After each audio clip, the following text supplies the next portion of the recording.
My girlfriend ended our 8-year relationship and expected me to keep supporting her financially, but I cut her off and watched karma crush her world. Sup Reddit. I'm Sean, 32 male. Earlier this year, my girlfriend of 8 years nuked our entire relationship. 8 years. Gone. I was planning to marry this woman. Monica, 31 female.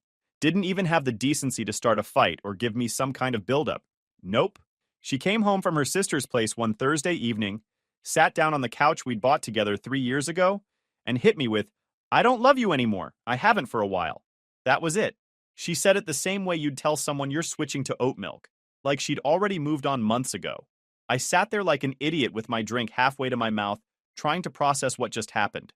I asked her if I'd done something wrong, if there was another guy, if she wanted to try counseling, anything. She just shook her head with this bored expression and said no, I hadn't done anything wrong. She'd just outgrown the relationship and needed to find herself. I've never felt more blindsided in my entire life.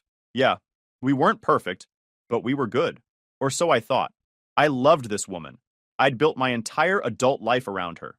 Hell, I'd been supporting her financially for 6 straight years after she decided corporate life wasn't fulfilling her soul and quit her marketing job. And I was fine with it because I loved her and genuinely believed we were building something together. Apparently, I was the only one who thought that. My best friend Brendan had warned me about a year ago when Monica started getting really into Instagram and posting these cryptic quotes about knowing your worth and not settling. He'd pulled me aside at a barbecue and said, "Bro, I'm just saying, keep your eyes open." I'd brushed him off, told him he was being paranoid. I wish I'd listened. So there I was, sitting across from this woman I'd spent years with, watching her act like she was doing me a favor by ending things. She was calm, almost relieved, like she'd been carrying around this decision for months and was happy to finally drop the weight.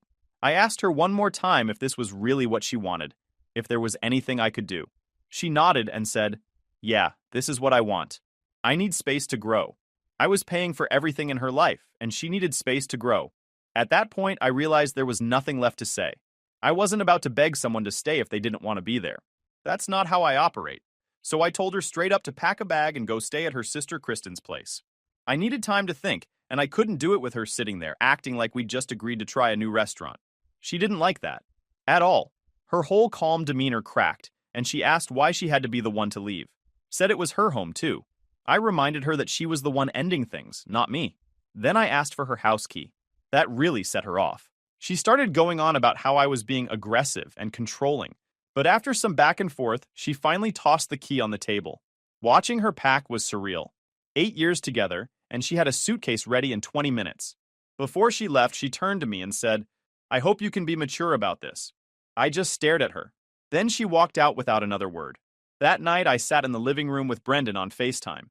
He didn't say "I told you so," but I could see it in his face. "What are you gonna do?" he asked. I looked around at all her stuff everywhere. "I'm gonna take my life back," I said. Brendan raised his drink to the screen. "About time, brother." I didn't sleep much that night. Kept replaying everything, trying to figure out where it went wrong.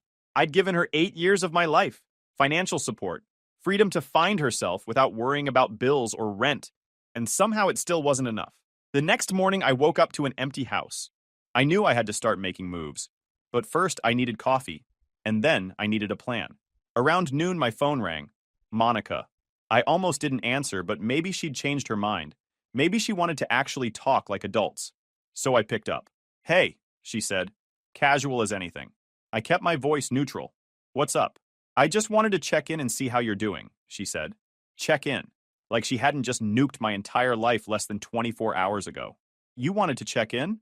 I repeated slowly. "Yeah. I know this is hard for you, but I think we can still be friends eventually." This woman had just ended an 8-year relationship and was already planning our friendship arc. I had to ask, "Are you actually sure about this? About ending things?" "Yeah," she said without hesitation. "This is what I need right now. For me." That's when I decided to start making some practical changes. "Okay," I said. "Then I need to handle some logistics." "What do you mean?" she asked, suddenly sounding less casual. I laid it out for her. I'd be removing her from my auto policy. Yeah, I had my truck, but the sedan she drove every day was titled to me, canceling the phone plan that was under my name, and closing the joint checking account we shared where my paychecks went. This wasn't me being vindictive. It was just basic common sense. We weren't together anymore, so why would I keep paying for everything? What? Are you serious right now? Her voice went up about 3 octaves. Yeah, I'm serious.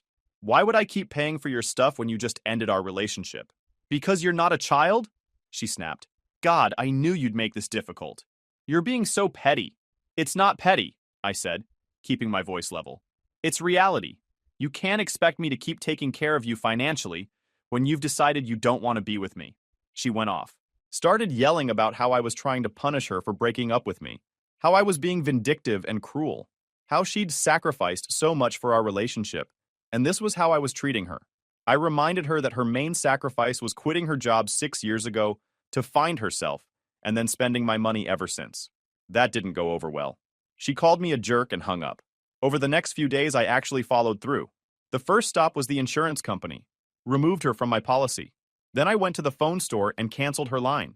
Then I drove to the bank and closed the joint account. I'd already moved direct deposit to my personal account, and the bank allowed either owner to close a joint account. Each step felt like reclaiming a piece of my life. My phone blew up with texts from her. Paragraphs about how heartless I was. How I was making her life impossible. One message said, "You're literally leaving me with nothing. How am I supposed to survive?" I didn't respond. Through my buddy Brendan, I found out she was staying with her sister Kristen and losing her mind. Kristen was apparently on Monica's side completely, telling her I was being abusive by cutting her off financially. According to Kristen, I was a narcissist for not continuing to support Monica after the breakup. The nerve these women got. Monica had started applying for jobs, but after 6 years out of the workforce, nobody was calling her back. Her resume was basically a crime scene. A week after the breakup, she called again, from Kristen's phone. I almost didn't answer but decided to get it over with. "I need to talk to you about the car," she said. "No hello. Straight to business. What about it?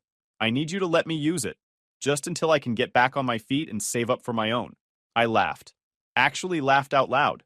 "You want me to let you use my car? You have your truck," she said, like that made it reasonable. "You don't need both. I need to get to job interviews.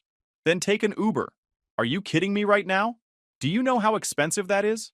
"Not my problem," I said. "You wanted to end things. You wanted independence. Well, independence means you figure out your own transportation." "You're such a jerk," she hissed. "I can't believe I wasted 8 years with someone so heartless." "You didn't waste anything. You had a free ride for 6 of those years. Now the ride's over." She hung up on me. Again. By the end of that week, I'd cut every financial string that connected us. The car was mine. The phone was disconnected. The bank account was closed. Brendan came over that weekend. We sat on my back patio. "How you feeling?" he asked. I thought about it. "I feel free." He nodded. "Good. That's what you should feel. Now let's celebrate that." About 10 days after the breakup, Monica texted saying she needed to come get the rest of her stuff. I wasn't thrilled about seeing her again, but I wanted her belongings out of my house. So I agreed. Told her to come by on Saturday afternoon. She showed up at 2 with Kristen in tow for moral support. Kristen gave me this disgusted look the second I opened the door, like I was something stuck to her shoe. "Sean," she said coldly. I just nodded at her and stepped aside to let them in. I kept the door open and stayed in the living room so there wouldn't be any "he locked me out" drama. Monica walked past me without a word and headed straight to the bedroom. I heard drawers opening and closing. Kristen stayed in the living room, arms crossed, staring at me like she was my prison guard. "You know you're handling this really poorly," she said after a minute. "Am I?" "Yeah. Monica's really struggling right now, and you're just making it worse. She ended things, Kristen, not me. That doesn't mean you get to be cruel about it." I just stared at her. The mental gymnastics these two were doing could win gold medals. "I'm not being cruel. I'm just not funding her lifestyle anymore." "You're being a jerk," Kristen said. Then she walked toward the bedroom to help Monica pack. I stayed in the living room, scrolling on my phone, waiting for this to be over. After about half an hour, Monica came out pulling a suitcase and carrying my laptop under her arm. My laptop. "Whoa, what are you doing with that?" I asked, standing up. "I'm taking it," she said matter-of-factly. "I use it all the time for job applications." "That's mine. I bought it." "You have your work laptop," she countered. "You don't need this one. Doesn't matter if I need it or not. It's mine. Put it back." Kristen stepped between us. "Oh my God, Sean, just let her take the laptop. You're being ridiculous." "I'm being ridiculous?" I looked at Kristen, then back at Monica. "You're literally trying to steal my stuff and I'm the ridiculous one?" "It's not stealing," Monica said. her voice getting louder. We were together for 8 years. This stuff is basically shared property. No, it's not. I paid for it with my money. That makes it mine. That's when I noticed the suitcase looked way too full. I walked over and unzipped it before either of them could stop me. Sure enough, it was packed with stuff that wasn't hers. My wireless headphones. The nice set of kitchen knives I'd bought last year. My Nintendo Switch and games. A designer watch my parents had given me for my 30th birthday. Even some of my clothes. I started pulling things out one by one. Want to explain this? Monica's face turned red. Those are things I gave you. You gave me my own watch that my parents bought me? That's impressive. I'm talking about the other stuff. The headphones I bought on Amazon? The knives I got at Williams-Sonoma? My own gaming system? I held up a hoodie. My college hoodie from a school you didn't even go to? Kristen jumped in. She uses those things all the time. You're seriously going to fight over every little item? Yeah, Kristen, I am. Because they're not hers to take. Monica started crying. Right on cue. The waterworks started, and she went into this whole speech about how heartless I was being. How after 8 years together, I was nickel and diming her over a few items. How she couldn't believe I'd changed so much. I stood there holding my watch and my headphones feeling absolutely nothing. You can take your stuff, but everything else stays here. You're unbelievable, Kristen said. She's right. You have changed. The old Sean would never act like this. The old Sean was an idiot, I said. And that version's retired. Monica looked at Kristen with this dramatic, wounded expression, then back at me. I hope you're happy with yourself, she said through tears. I'm getting there, I replied. They spent another 20 minutes repacking the suitcase with only her actual belongings. The whole time, Kristen kept making snide comments under her breath about how petty I was being. When they finally left, Kristen turned back at the door. You know what? You deserve to be alone, she said. Then they were gone. I stood there for a minute, then started laughing. Brendan had been right. I should have done this years ago. That night, Monica sent me a novel of a text message. 5 paragraphs about how I'd shown my true colors. How I was vindictive. How she'd given me the best years of her life, and this was how I repaid her. I read the whole thing, then replied with, K. Nothing else. Brendan thought it was hilarious when I showed him. Over the next few days, I boxed up the remaining stuff she'd left behind. Some random toiletries, a few books, a pair of shoes. I put it all in a box and left it in the garage. If she wanted it, she could coordinate with Brendan to pick it up when I wasn't home. I was done dealing with her face to face. Through the grapevine, I heard she'd been complaining to everyone who would listen about how I'd abused her by cutting her off, how I was making her life miserable. Kristen was apparently backing up every word, telling people I'd been financially controlling during our relationship and was now punishing her for leaving. The narrative they were spinning was impressive.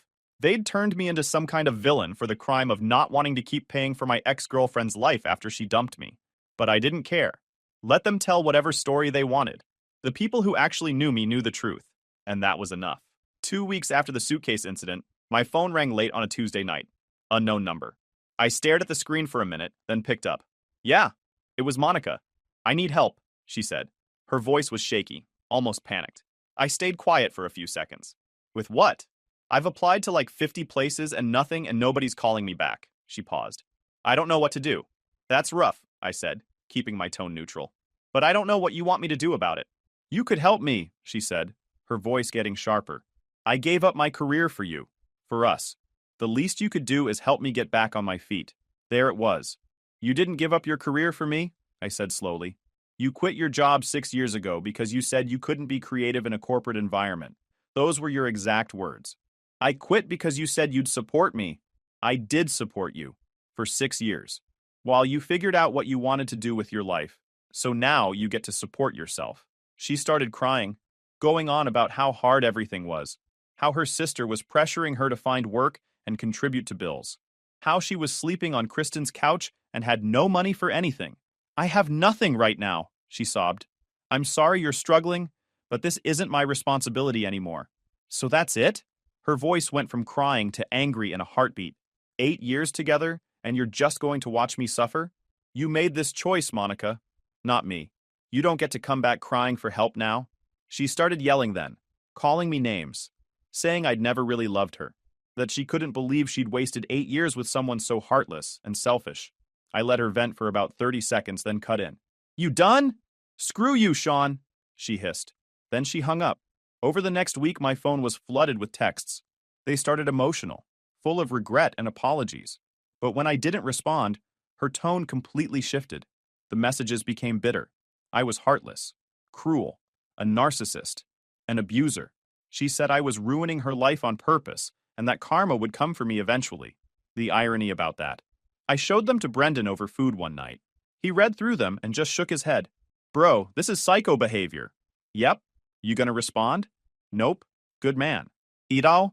Through our mutual friend Mike, I started hearing more details about what was happening with Monica.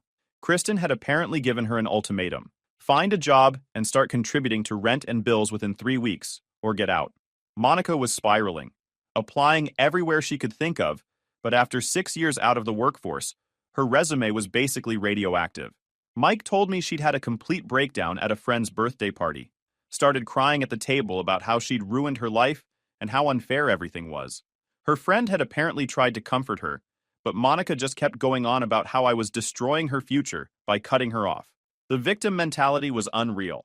One evening, about 3 weeks after our last phone call, I was home watching a game when someone knocked on my door. I wasn't expecting anyone, so I checked through the window first. It was her. She looked rough, hair messy, eyes puffy, wearing sweatpants and an old t-shirt that looked like she'd been sleeping in it. I opened the door but didn't invite her in. What do you want? I need to talk to you, she said, voice trembling. Please. I stood there for a second, then stepped aside. She walked in and sat on the edge of the couch, hands shaking. I can't do this anymore, she said. I've tried everything, but I can't find work. Nobody will hire me. Kristen's about to kick me out. I have nowhere to go. I waited, knowing what was coming next. I made a mistake, Sean. A huge mistake. I thought I wanted something different, but I was wrong. I miss what we had. I miss you. I still love you. Her words just hung there.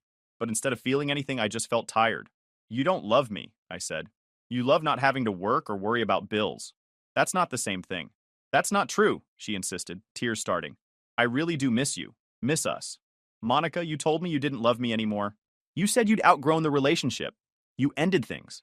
And now you want back in because reality hit you and you realized how good you had it. I can change, she said desperately. I'll get a job. I'll contribute. I'll do whatever you want. I stood up. I don't want anything from you. I'm done. You made your choice, and now you have to live with it. She started begging, saying she'd do anything to fix things, that she'd made a terrible mistake and deserved a second chance. But I wasn't interested. I'd given her 8 years. That was enough. You need to leave, I said, walking to the door and opening it. She sat there looking at me with tears streaming down her face. When she realized I wasn't changing my mind, she stood up and walked toward the door. As she passed me, she stopped. I hope you find someone who deserves you, she said quietly. Already working on it, I said. Then she left. After the door closed, I felt this massive weight lift off my shoulders. For the first time since the breakup, I felt like I'd truly closed that chapter. After that final conversation with Monica, I knew it was completely done. She'd come crawling back hoping to slide back into the comfortable life I'd provided, but I wasn't that guy anymore. A few days later, Brendan texted me saying Kristen had finally kicked Monica out. She'd blown past the deadline to find work and had been freeloading for over a month. Kristen had apparently given her some cash and told her to figure it out. I heard through Mike that Monica had found some part-time gig at a coffee shop, minimum wage plus tips. She was living in a studio apartment in the sketchy part of town. Mike said mutual friends had seen her looking rough. But here's the thing. I didn't feel bad. Not even a little. Around that same time, I started seeing someone new. Her name's Harper, and I met her through Brendan's girlfriend Rebecca at a casual get-together. At first, I wasn't sure if I was ready to date. The whole situation with Monica had left me pretty cynical about relationships. But Harper was different from the jump. She's 29, works as a civil engineer, owns her own condo, drives a car she bought herself. She's smart, funny, and actually has her life together. Being with Harper felt like breathing fresh air after being in a stuffy room for years. She had goals and ambitions. She wasn't looking for someone to fund her journey of self-discovery. When I told her about Monica and the whole breakup situation, she was shocked. You supported her for 6 years? She asked. Like fully supported her? Yep, everything. Harper shook her head. That's wild. I can't imagine not working. I'd lose my mind. That's because you're a functional adult, I said. She laughed. Fair point. Things with Harper moved at a healthy pace. No drama, just two people getting to know each other and seeing where it went. Brendan approved immediately. Bro, this one's a keeper. He wasn't wrong. Then, about 2 months into seeing Harper, I got a text from a number I didn't recognize. It was a long message full of emotional rambling. I scrolled to the bottom and saw it was signed with Monica's name. She'd gotten a new phone number, apparently. The message was the same old song. She was struggling, barely making rent. She'd made a huge mistake leaving me. Could I please consider letting her move back in, just temporarily, until she got back on her feet? She'd even thrown in that she was happy I'd moved on with Harper, as if she wasn't trying to get back together in the same message. I showed it to Harper. We were having dinner at my place when it came through. "What are you going to do?" she asked. "Nothing. I'm not even responding." A few days later, I was grilling in the backyard with Harper when someone knocked on my front door. We weren't expecting anyone. I walked through the house and looked through the window. Monica. Of course. I opened the door but didn't step aside to let her in. "What are you doing here?" "I texted you," she said. "You didn't respond." That was intentional. She looked past me and saw Harper standing in the living room. Her expression shifted from desperate to bitter in about 2 seconds. "So that's her," she said coldly. "What do you want, Monica?" She looked back at me, eyes welling up with tears. "Right on schedule. I need to talk to you, privately. There's nothing private to discuss. Say what you need to say or leave." She glanced at Harper again, then back at me. "Fine. I need help. I can barely afford to live. My job doesn't pay enough. I'm behind on rent. I don't know what else to do. Get a second job. Figure it out. You can't be serious right now." "I'm completely serious." Her tears turned to anger. "You don't care at all, do you? After everything we went through together, you're just going to watch me struggle and do nothing? Monica, I'm not your boyfriend anymore. I'm not responsible for your life. You made that very clear when you ended things." She looked at Harper again. "So you've already replaced me." That was fast. "No, I moved on." Harper walked up beside me. "Look, Monica, I don't know you, but it sounds like you're trying to make your problems Sean's problems. That's not really fair." Monica's eyes went wide. "Are you serious right now? You've known him for like 5 minutes. You don't know anything about our relationship. I know he supported you for 6 years and you dumped him," Harper said calmly. "And now you're back because things didn't work out the way you planned." Monica looked between us, her face red. "You're both horrible people. You deserve each other." "Appreciate that," I said. Then I closed the door. Just closed it right in her face mid-rant. Harper and I stood there for a second listening to Monica yell something through the door. Then footsteps. Then nothing. "Well, that was fun," Harper said. "Welcome to my life." She smiled. "I'm not scared off that easily." That night, Brendan called laughing. Apparently, Monica had texted Kristen immediately after leaving my place. Kristen had then texted one of our mutual friends ranting about me and Harper. The story they were telling was that Harper and I had been having an affair the whole time, and that's why Monica had ended things. The new narrative was impressive, but I didn't care. My life was better than it had been in years. I had a woman who actually contributed to the relationship. Monica could tell whatever story she wanted. I was done playing a role in her narrative. About 3 months after that second confrontation at my house, I'd pretty much forgotten Monica existed. Life with Harper was great. We'd taken a trip to Colorado, met each other's families, and started talking about moving in together eventually. Brendan and his girlfriend Rebecca had become good friends with Harper. My life had completely turned around. But then one night Brendan called with news. "Bro, you are not going to believe what happened to Monica." "I don't really care what happened to Monica," I said. "But I was curious. Just trust me. You want to hear this." Apparently, Monica had started dating someone new about a month after she showed up at my place that second time. Some guy named Adrian, who was all over her Instagram. Designer clothes, expensive watch collection, pictures in front of luxury cars. The whole 9 yards. She must have thought she'd hit the jackpot. Except Adrian wasn't who he claimed to be. Not even close.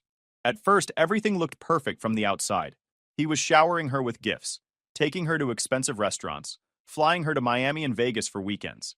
She was posting about it constantly. Kristen was hyping her up in the comments. But here's where it gets good. Adrian was completely broke. The designer clothes? Knockoffs or rented? The cars? Leased or borrowed from friends for photo ops? The trips? Funded by maxed out credit cards and personal loans. The watch collection? Fake as hell. The guy was running a full-scale scam operation. Brendan's girlfriend Rebecca had stayed loosely connected to Kristen, who apparently loved to brag about how well Monica was doing now. But then the story started to change. Adrian had started asking Monica for money. Small amounts at first. 100 here, 50 there. He'd spin some story about his money being tied up in investments or waiting for a big deal to close. Then it escalated. He convinced her to open a credit card in her name, told her they could use it together to build their future. She fell for it completely. Opened a card with a $10,000 limit and handed it over.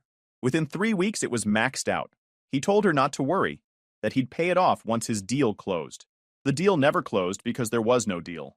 Adrian was a professional mooch running game on desperate women looking for a provider, and Monica had painted a target on her back by posting constantly about wanting a high-value man to match her energy. But it gets worse. Adrian had friends. Sketchy friends who started coming around constantly, crashing at Monica's apartment, borrowing money, using her car, eating her food, treating her place like a halfway house. She tried to keep up with their lifestyle, thinking it would pay off eventually, but the debt just kept piling up. Then one day, Adrian ghosted her, just disappeared, phone disconnected, social media deleted, gone, left her with a maxed-out credit card, his friends still crashing at her apartment, and some very angry people looking for him. Turns out Adrian's friends weren't just freeloaders. They were the kind of people who loan money with serious interest attached. Very serious interest. And when Adrian vanished, they came looking for payment. Mike called me one night and told me what happened next. Apparently, 2 guys showed up at Monica's apartment looking for Adrian. When she said he'd left and she didn't know where he was, they told her that didn't matter. She'd been living with him, benefiting from the money. They considered her equally responsible. They told her she had 2 weeks to come up with $5,000 or there would be consequences. She panicked and called Kristen, who told her to call the police. But Monica was scared. These weren't the kind of guys you call the cops on without making things worse. She tried calling Adrian from different numbers, went to his last address, asked his friends where he went. Nobody knew anything, or they weren't telling. She was completely on her own holding the bag. When I heard all this, I felt a mix of things. Part of me felt bad because nobody deserves to be scammed or threatened.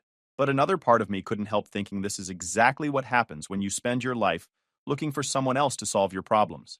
She'd wanted an easy life, someone to fund her lifestyle without her having to work for it. And she found exactly that with Adrian. Except she'd finally met someone who saw her the way she'd seen me, as a resource to be used. The karma was almost poetic, but it was not done. What happened next was even better. The situation with Adrian got worse before it got better. Way worse. According to Mike, Monica ended up having to sell most of her stuff to scrape together money for those guys Adrian owed. The designer bags Adrian had bought her? Turned out they were replicas worth maybe $50 each. The jewelry? Fake. Everything he'd given her was worthless. She sold her TV, her laptop, furniture, anything of value. She even had to pawn some stuff her parents had given her. Made about $3,000 total. She managed to negotiate with Adrian's friends to accept $3,000 upfront and payments on the rest. They agreed, but made it clear what would happen if she didn't keep up with payments. She had to pick up a second job. Started working doubles between the coffee shop and waiting tables at night. Her Instagram went from nightclubs to completely silent. Kristen had stopped posting supportive comments. Apparently, even she was getting tired of the constant crisis. But the real kicker? The credit card company sued her for the maxed-out balance Adrian had left her with. She tried to argue fraud, but her name was on the account, and she'd willingly given him access. Legally, it all fell on her. She ended up having to set up a payment plan that would take her years to pay off. A few months slid by after that. Enough time for the Adrian fallout to finish cratering and fade into background noise. Meanwhile, I was absolutely thriving. After months of dating, Harper and I decided to live together. She listed and sold her condo, and a few weeks later we closed on a place together and moved in. 50-50 partners. Joint account where we both contributed equally. Shared bills. Shared responsibilities.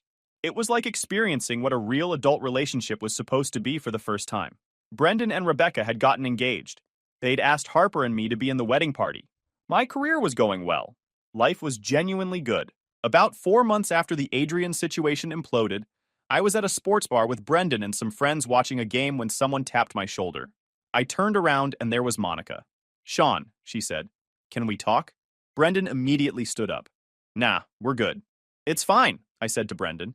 Then to Monica, "You've got 2 minutes." She looked around at my friends, then back at me. "I just wanted to say I'm sorry. For everything. You were right about everything." "Okay," I said, not giving her anything. "I made so many mistakes. I just wanted you to know that I know that now." "Okay, is that it?" She looked frustrated. "That's all you have to say?" "What do you want me to say, Monica?" "I just thought you'd want to know that I realize what I lost." "I don't care what you realize," I said flatly. "You lost something good because you took it for granted. That's on you. I'm not interested in being your shoulder to cry on." I'm not asking for that, she said, voice rising. I'm just trying to apologize. Cool. Apology acknowledged. Anything else? She stood there for a second, looking like she wanted to say more. Then her eyes shifted past me, and I saw her expression change. I turned around and Harper had walked in with Rebecca. They'd been out shopping and were meeting us for food. Harper came up and kissed me. Hey, babe. Then she looked at Monica. Oh, hi, Monica. Monica's whole demeanor shifted. Harper. Great. We were just finishing up, I said to Harper. Then back to Monica. Was there anything else? Yeah, actually, Monica said, that bitter edge creeping back into her voice. How long were you two together before you started dating? Just curious. Harper laughed.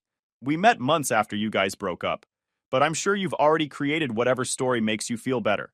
I'm sure Sean filled your head with all kinds of things about me. Actually, he barely talks about you at all, Harper said. You're not really relevant to our life. Monica's face turned red. You know what? You're perfect for each other. You're both cold jerks. We prefer the term having boundaries, Harper said. But sure, go with jerks if it helps. Brendan was trying not to laugh. Rebecca was grinning. Monica looked around at all of us. This was a mistake, she said. I should have known better than to expect anything from you. Probably, I agreed. You should probably also stop expecting things from people in general. That seems to be your core issue.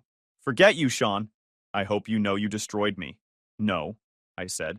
You destroyed yourself. She stood there for another few seconds, eyes watering, clearly hoping for some kind of emotional reaction from me. But I was done. Take care of yourself, Monica, I said. She turned and walked out of the bar. Kristen was apparently waiting outside. Through the window, I could see them talking. Kristen gesturing wildly, Monica crying. Then they both got in Kristen's car and drove off. I sat back down at the table. Brendan raised his drink. Bro, you dodged a bullet. We spent the rest of the night eating and laughing and celebrating Brendan's engagement. I thought about where I'd been a year ago, sitting in an empty house wondering what I'd done wrong. And now look at me. New house. Amazing girlfriend. Actual happiness. All because I'd put myself first. So yeah, I'm good. And as for Monica, she made her choices. She'd have to live with them. YouTube just dropped this new hype feature.